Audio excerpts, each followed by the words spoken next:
Welcome to my channel. आज हम POCSO act को कवर करेंगे। कोशिश करेंगे कि 2 पार्ट में इसे कंप्लीट कर लें, क्योंकि ये यूपी पीसीएसजे का जो मेंस होने वाला है उसके लिए बहुत ज़्यादा इम्पोर्टेंट है, तो हमें इसीलिए डीपली पढ़ना पड़ेगा। अभी मार्केट में कोई बुक्स मिल नहीं रही है क्योंकि ये न्यू एक्ट्स हैं, तो आपको डायरेक्ट से ही आप इसके अच्छे से अगर आपने इसको डीपली समझा तो डायरेक्ट से ही आप मेंस में आंसर लिख सकते हैं। और राजस्थान की वैकेंसी अभी आने वाली है, तो आरजेएस के प्रीलिम्स के लिए बहुत ज़्यादा इम्पोर्टेंट है। ओके,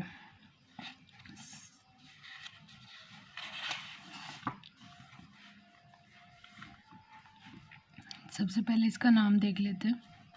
लैंगिक अपराधों से बालकों का संरक्षण अधिनियम 2012, the protection of children from sexual offences act 2012।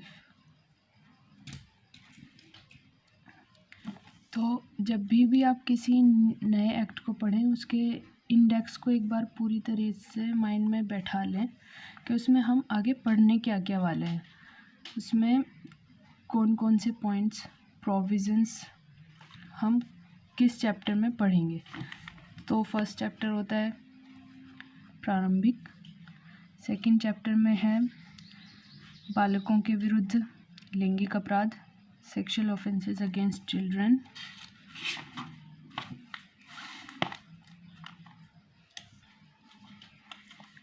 और यह है हमारा थर्ड चैप्टर, अश्लील प्रयोजनों के लिए बालक का उपयोग और उसके लिए दंड, using child for pornographic purposes and punishment therefore. Chapter number 4, किसी अपराध का दुष्प्रेरण और उसको करने का प्रयत्न, abetment of and attempt to commit an offence. Chapter number 5, मामलों की रिपोर्ट करने के लिए प्रक्रिया, procedure for reporting of cases. Chapter 6, बालक के कथनों को अभिलिखित करने के लिए प्रक्रिया, procedures for recording statements of the child.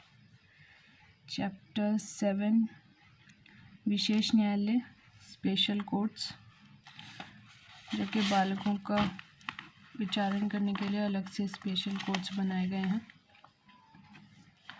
इसके लिए भी स्पेशल कोर्ट्स का प्रोविज़न किया गया है इस एक्ट में। चैप्टर नंबर 8, विशेष न्यायालय की प्रक्रिया और शक्तियाँ तथा साक्ष्य का अभिलेखन, procedure and powers of special courts and recording of evidence. और हमारा लास्ट चैप्टर है चैप्टर 9, प्रकीर्न, मिसलेनियस।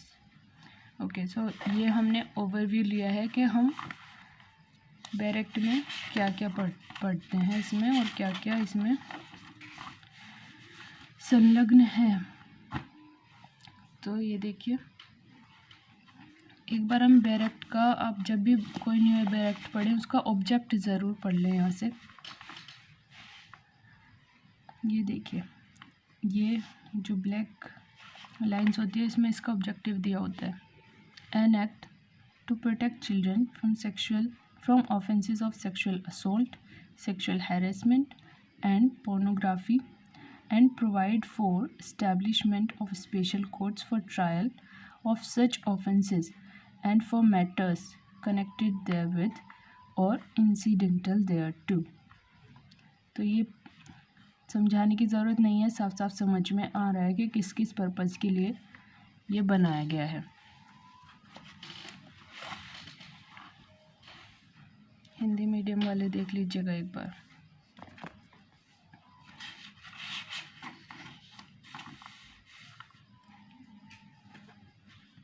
चलिए, सेक्शन नंबर 1, संक्षिप्त नाम, विस्तार और प्रारंभ होता है।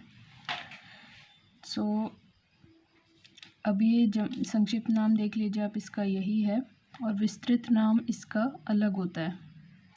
तो इसका विस्तार अब संपूर्ण भारत पर है, क्योंकि 2019 31 अक्टूबर 2019 से जम्मू कश्मीर राज्य के सिवाय जो शब्द थे उनका लोप कर दिया गया। यह उस तारीख को प्रवर्त होगा जो केंद्र सरकार राजपत्र में अधिसूचना द्वारा नियत करे।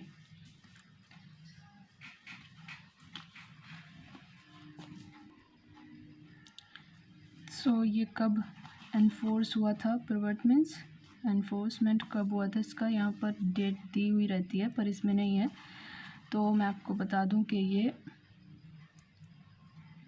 14 नवंबर 2012, क्योंकि ये चिल्ड्रन को प्रोटेक्ट करने के लिए बनाया गया है अधिनियम। तो 14 नवंबर को क्या होता है? चिल्ड्रंस डे होता है। तो चिल्ड्रन डे के दिन इसे एनफोर्स किया गया था, ये आपको याद रखना है। सेक्शन 2 में डेफिनेशंस दे रखी हैं, तो डेफिनेशन क्लोज पढ़ लेते हैं एक बार, जो कि इम्पोर्टेंट है। ये तो गुरुत्व प्रवेशन लैंगिक हमला, ये तो वही है कि ये धारा 5 में दिया गया है और इसका वही अर्थ है जो धारा 9 में है।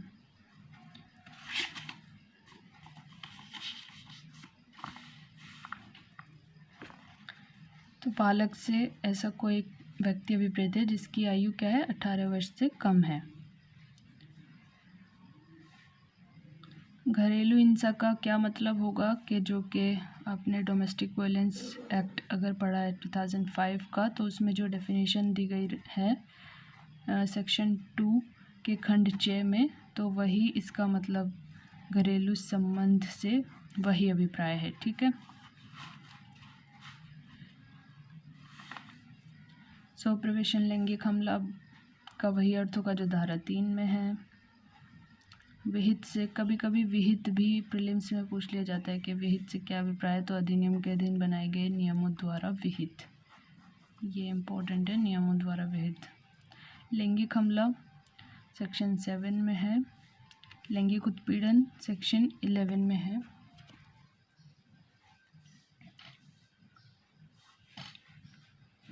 साझी गृहस्थी से, ये देख लीजिए एक बार, साझी गृहस्थी से ऐसी गृहस्थी जहां अपराध से आरोपित व्यक्ति बालक के साथ घरेलू नातेदारी में रहता है या किसी समय पर रह चुका है।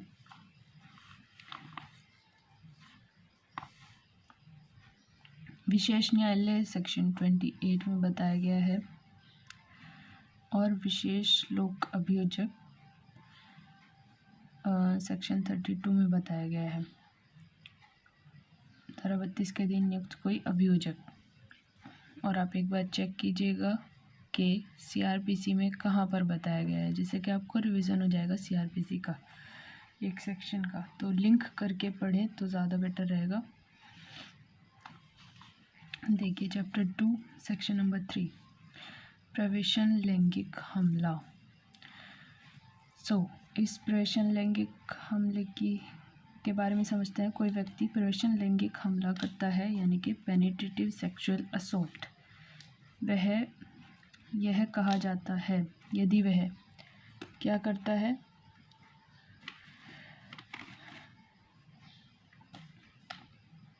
सबसे पहले आप ये याद रखना कि इसके अंतर्गत जो है, इस अधिनियम के अंतर्गत केवल पुरुष को ही दंडित किया जा सकता है। ये प्रीलिम्स में पूछा जा सकता है, और अगर आप मेंस में किसी प्रोविज़न में इसको ऐड करना चाहें तो कर लीजिएगा कि इसमें से पुरुष को ही दंडित किया जाता है।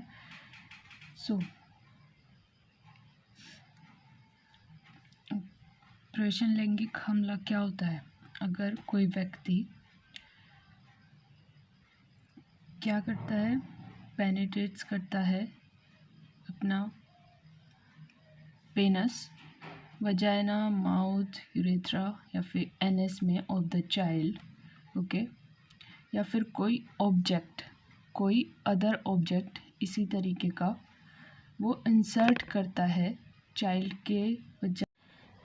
अगर कोई अन्य ऑब्जेक्ट इंसर्ट करता है व्यक्ति बालक के वजाइना, माउथ, यूरेथ्रा और एनएस में या फिर एनएस में, तो वो क्या करता है, पेनिट्रेटिव सेक्सुअल असोल्ट के अंतर्गत आएगा। या फिर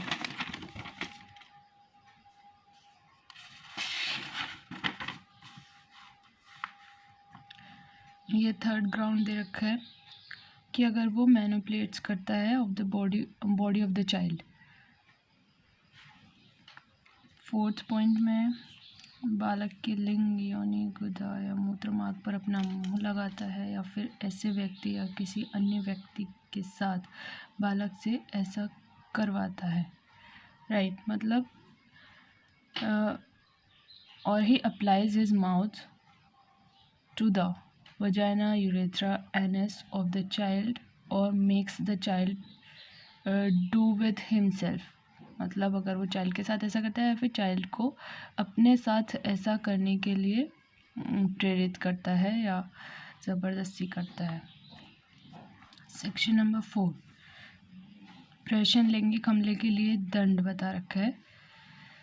तो क्या दंड है इसके लिए?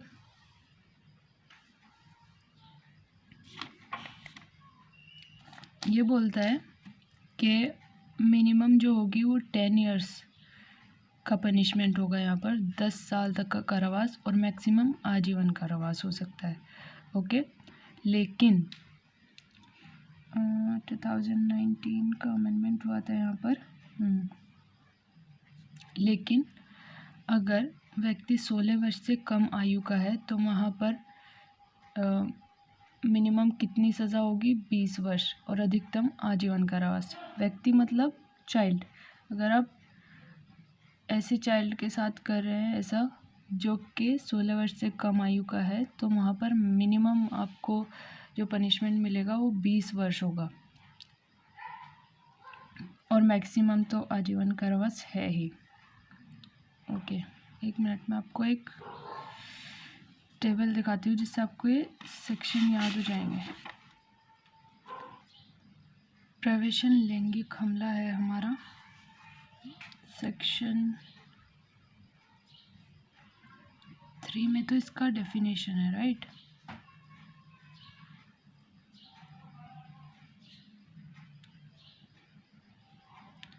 डेफिनेशन सेक्शन 3 में है और इसका पनिशमेंट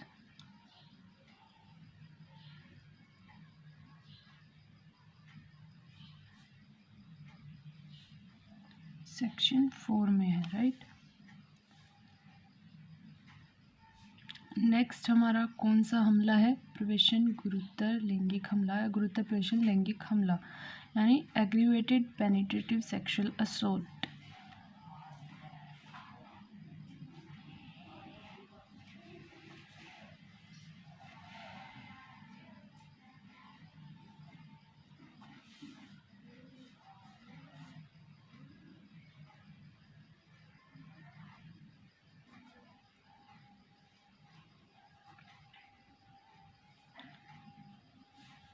इसका डेफिनेशन सेक्शन 5 में है और पनिशमेंट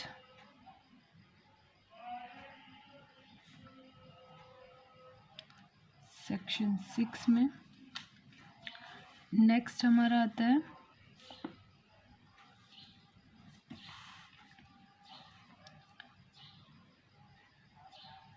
लैंगिक हमले का प्रोविज़न। ये लैंगिक हमले का प्रोविज़न कौन से सेक्शन में है? यह डेफिनेशन है इसकी सेक्शन 7 में।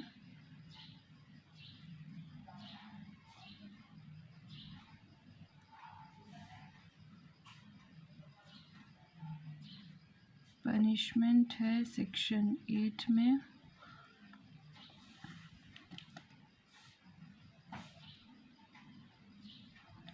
नेक्स्ट है हमारा, अब यही गुरुतर हो जाएगा यानी कि एग्रीवेटेड हो जाएगा।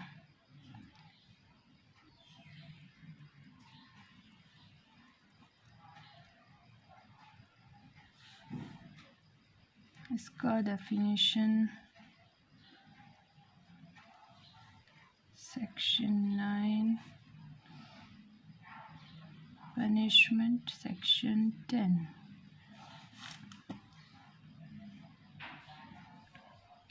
क्या बचा हमारा? लैंगिक उत्पीड़न बच गया, सेक्सुअल हैरेसमेंट।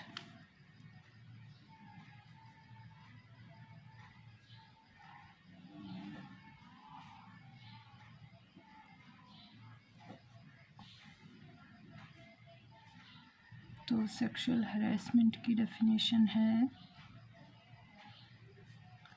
सेक्शन 11 में, पनिशमेंट दे रखा है सेक्शन 12 में। अब आप इस बात पर ध्यान दें, ये आपको बहुत ही अच्छे से लर्न हो जाएगा कि सेक्शन 3 में यानी कि जो हमारी सम संख्याएं हैं, विषम संख्याएं हैं, उनमें डेफिनेशंस दे रखी हैं, और जो हमारी सम संख्याएं हैं यानी कि जो 2 से विभाजित हो जाती हैं वो है, उसमें पनिशमेंट्स दे रखा है 4, 6, 8, 10, 12, ओके, और 3, 5, 7, 9, 11। ये अपराध नेक्स्ट जो अपराध होगा उसमें ये गुरुतर बन जाएगा, सेम ही अपराध है, लेकिन ये क्या है, गुरुतर कब बन जाता है, बस आपको ये समझना है कौन से व्यक्ति इस अपराध को करते हैं कि ये अपराध क्या है, एग्रीवेटेड हो जाता है। यहाँ पर लैंगिक हमला है, यहाँ पर गुरुतर बन गया, ये एग्रीवेटेड हो गया जब कुछ स्पेसिफिक इंसान, स्पेसिफिक पर्सन्स इस जो ये अपराध है अगर इसको कमिट करते हैं तो ये एग्रीवेटेड हो जाता है। और फिर सेक्सुअल हैरेसमेंट है हमारा अकेला, ओके, सो इसको अलग रखते हैं।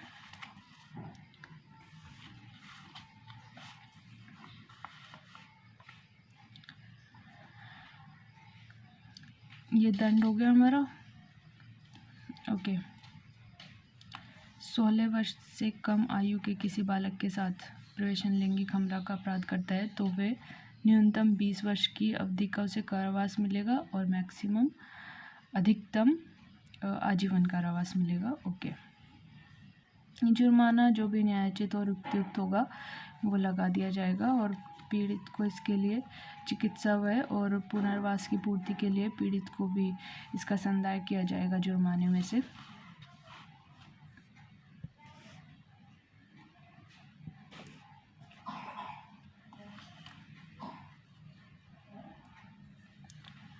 अब आ जाते हैं हम सेक्शन नंबर 5 पर।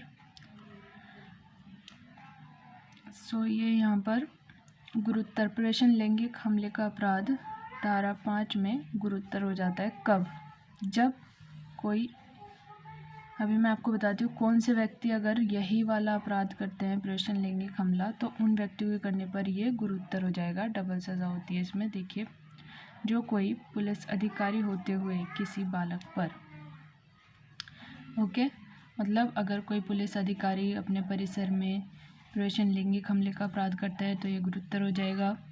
जो कोई सशस्त्र बल या फिर सुरक्षा बल का सदस्य है तो ये वो ऐसा अपराध करता है तो भी ये अपराध एग्रीवेटेड यानी गुरुतर हो जाएगा। या फिर कोई लोक सेवक है, अगर वो बालक के साथ ऐसा प्रवेशन लैंगिक हमला करता है तो ये अपराध गुरुतर बन जाएगा। अब देखिए इसके पीछे ये क्यों है ऐसा, आप पर्पस समझ लीजिए, क्योंकि ये वो व्यक्ति हैं जो कि समाज में एक रिस्पॉन्सिबल पर्सन माने जाते हैं, इनकी रिस्पॉन्सिबिलिटी है जनता के प्रोटेक्ट करना जनता को, और अगर वही ऐसा करेंगे तो वो इसलिए गुरुतर बन जाता है कि जब आप ही लोग ऐसा कर रहे हैं तो आपको डबल पनिशमेंट मिलती है, ठीक है, ताकि ऐसा समाज में ये जो चीज़ें हैं, गलत चीज़ें ये बढ़ती हुई ना दिखें, इसीलिए रोकथाम के लिए ये प्रोविज़न बनाए गए हैं, ओके। इसके अलावा अगर कोई जेल या फिर संरक्षण गृह का कोई ऐसे संरक्षक है और वो यानी जिसकी देख रेख में बालक है, संरक्षण और देख रेख में है, या फिर ऐसा कोई जेल का कर्मचारी है या फिर किसी गृह का या फिर प्रतिप्रेक्षण गृह का कोई कर्मचारी है, संरक्षण गृह का, और उसकी देखरेख और अभिरक्षा में बालक है, किसी ऐसे स्थान पर ऐसा अपराध होता है तो भी ये गुरुतर हो जाएगा। या फिर ऐसा अपराध यानी कि पेनिट्रेटिव सेक्सुअल असोल्ट, प्रवेशन लैंगिक हमला अगर किसी अस्पताल या सरकारी, या चाहे वो सरकारी हो या प्राइवेट, उसके अंतर्गत होता है, या उसके प्रबंधक या फिर कर्मचारी किसी प्रबंधक या कर्मचारी के होते हुए बालक पर ऐसा हमला होता है तो भी ये गुरुतर हो जाएगा। या फिर किसी शैक्षिक संस्था या धार्मिक संस्था के कर्मचारी या प्रबंधक के द्वारा ऐसा किया जाता है तो भी ये गुरुतर हो जाएगा। या फिर जो कोई किसी बालक पर सामूहिक प्रवेशन लैंगिक हमला करता है तो ये भी क्या हो जाएगा, ये भी अपराध को गुरुतर बना देता है। देखिए, क्योंकि अपने आईपीसी की सेक्शन 34 पढ़ा होगा समान आशय के लिए, जो उसमें सामान्य आशय दिया गया है, जहाँ किसी बालक पर, यह स्पष्टीकरण दे रखा है यहाँ पर, इसे ज़रूर समझिए एक बार। जहाँ किसी बालक पर किसी समूह के एक या एक से अधिक व्यक्तियों द्वारा उनके सामान्य आशय को अग्रसर करने में लैंगिक हमला किया गया है, वहाँ ऐसे प्रत्येक व्यक्ति द्वारा इस खंड के अर्थ के अंतर्गत सामूहिक प्रवेशन लैंगिक हमला किया जाना समझा जाएगा, और ऐसा प्रत्येक व्यक्ति उस कृत्य के लिए वैसा ही रीति में दायी होगा जैसे कि मानो वह अपराध अकेले ने किया हो। धारा 34 का टाइटल है कि सामान्य आशय को अग्रसर करने के लिए किया गया कार्य, तो उसके लिए ऐसा माना जाता है जैसा वह कार्य उसने अकेले ने ही किया है। ठीक है, तो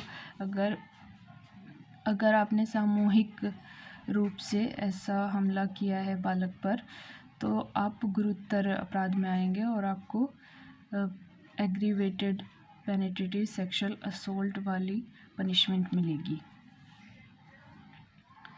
जो कोई किसी बालक पर घातक आयुध, अग्नायुध, गर्म पदार्थ, संचारक पदार्थ यानी कि किसी ऐसे केमिकल का प्रयोग करते हुए ऐसा हमला करता है तो ये भी अपराध को गुरुतर बना देता है।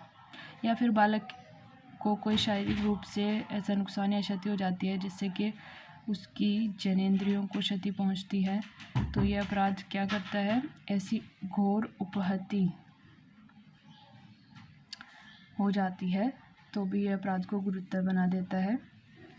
या फिर किसी बालक पर ऐसा हमला करता है जिससे कि वो शारीरिक रूप से अशक्त हो जाता है, यानी कि इनकेपेबल हो जाता है, वो किसी भी रूप में अपने शरीर से के किसी भी अंग से या फिर मानसिक रूप से वो इनकेपेबल हो जाता है या मानसिक रोगी हो जाता है, तो क्या होगा, देखिए, चाहे वो अस्थायी रूप में हो या स्थायी रूप में, ओके, तो भी ये क्या गुरुतर बना देगा अपराध को। या फिर अगर वो बालिका है तो अगर वो प्रेग्नेंट हो जाती है तो ये अपराध गुरुतर अपराध की श्रेणी में आता है। ओके, ये तो वही है। या फिर बालक की मृत्यु हो जाती है अगर, तो भी अपराध क्या हो जाएगा, गुरुतर हो जाएगा।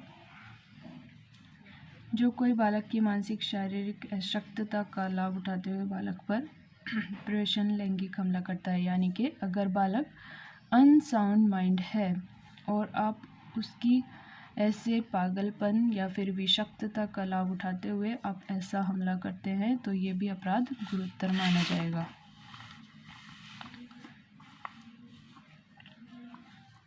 जो कोई उसी बालक पर एक से अधिक बार या बार बार प्रवेशन लैंगिक हमला करता है, ओके, अगर आप एक से अधिक बार ऐसा हमला करते हैं तो ये अपराध गुरुतर हो जाएगा।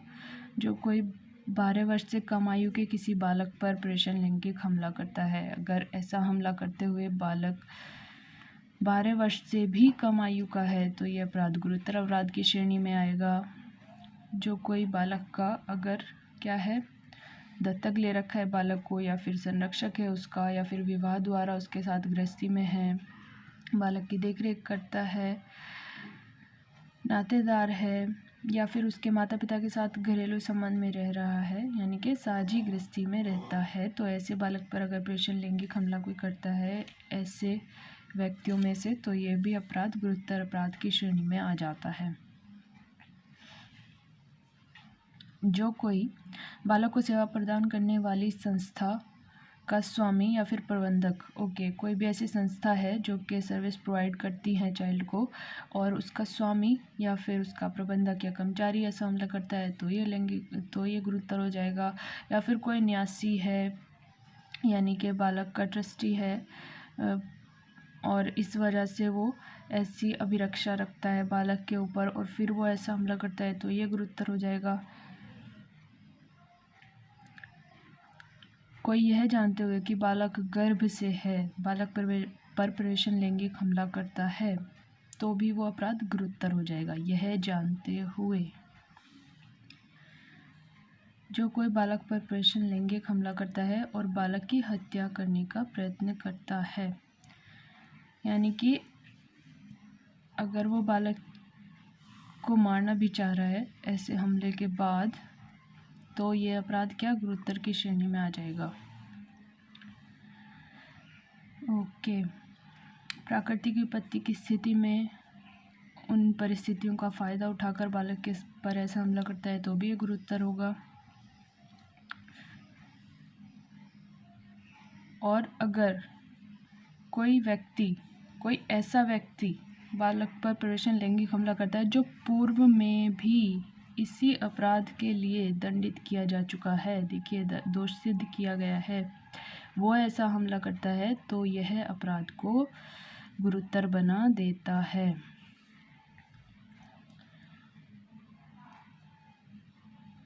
जो कोई बालक पर प्रवेशन लैंगिक हमला करता है और बालक को सार्वजनिक रूप से विवस्त्र या फिर नग्न करके प्रदर्शन करता है, तो यह अपराध गुरुतर अपराध की श्रेणी में आता है। वह गुरुतर प्रवेशन लैंगिक हमला करता है, यह कहा जाता है। डन। मैंने आपको शॉर्ट में बताया, आप लोग अच्छे से पढ़ लीजिएगा, लेकिन अगर आप जो मैंने बताए पॉइंट्स उनको साथ साथ में लिखते जाएं, एक शॉर्ट नोट्स के आप नोटबुक बना सकते हैं, उनमें शॉर्ट की तरह लिख लें, आपको ये माइंड में बैठ जाएगा, एक अच्छे से टॉपिक की तरह, टफ नहीं लगेगा। अब देखिए गुरुतर प्रवेशन लैंगिक हमले के लिए क्या दंड है यहाँ पर।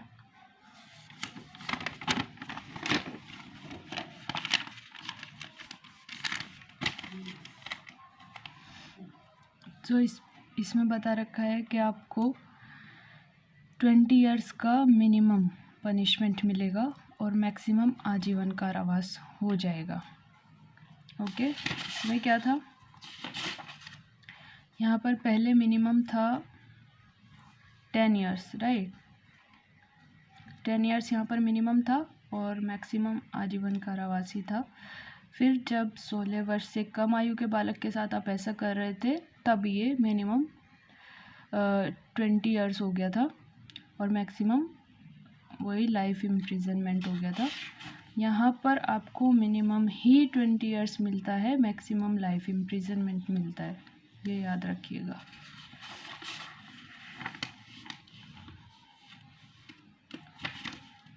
अब आ जाते हैं हम लैंगिक हमला पर।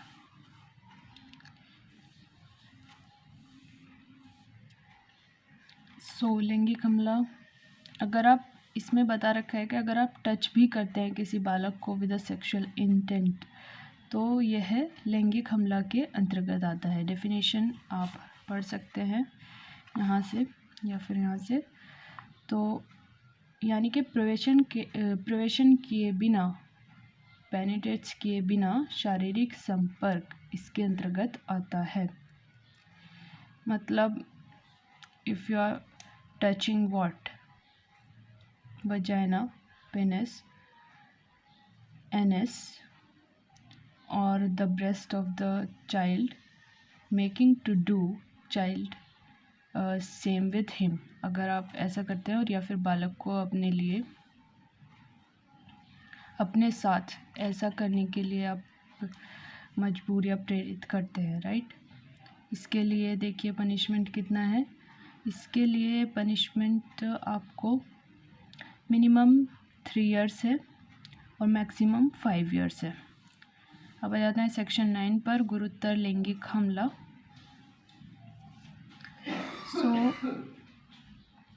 यही हमला, अगर यही लैंगिक हमला जो है सेक्सुअल असोल्ट, अगर वही वाले जो हमने पहले पढ़े हैं, कौन से ग्राउंड्स पर ये गुरुतर हो जाएगा अपराध, तो वही सेम दिया गया है यहाँ पर भी। तो वही वाले इंसान अगर उसी तरीके से हमला करते हैं, लैंगिक हमला करते हैं, तो ये अपराध गुरुतर अपराध की श्रेणी में आ जाएगा। तो आपको ये सेम ग्राउंड्स दिए गए हैं इसमें,